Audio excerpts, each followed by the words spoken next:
It was a quiet morning at the airport, the usual hustle and bustle filling the air.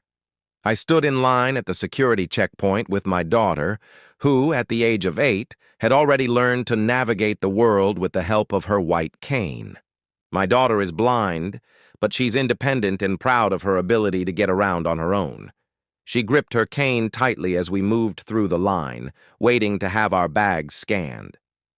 As we approached the security officer, a woman in her mid-40s, with an unpleasant scowl on her face, I could sense something was off. My daughter, being used to the routine, handed over her cane as the officer instructed. What happened next was shocking. The officer looked at the cane, made a snide remark about it being a safety risk, and took it from my daughter's hands. My heart sank. "Excuse me," I said, trying to remain calm. "That's my daughter's cane. She needs it to navigate. Please give it back." But the officer dismissed me with a wave of her hand and went on to make a sarcastic remark about how it could easily be used as a weapon. The scene started to attract the attention of other passengers. A few exchanged uncomfortable glances, and I could feel my daughter stiffen, unsure of why her cane was being taken. As a mother, I was furious.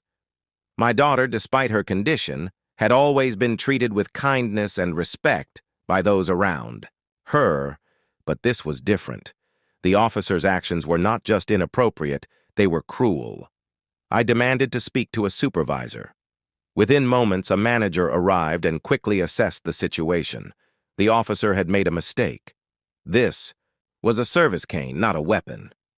After a brief exchange, the officer was asked to step aside. The manager turned to me, apologizing for the incident. It was a small victory, but it didn't end there.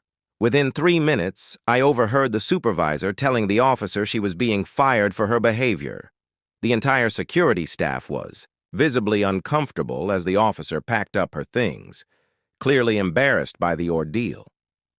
As we walked away, my daughter's cane was returned to her, and she smiled up at me, unbothered. It was a difficult moment, but we'd faced it together, stronger than ever.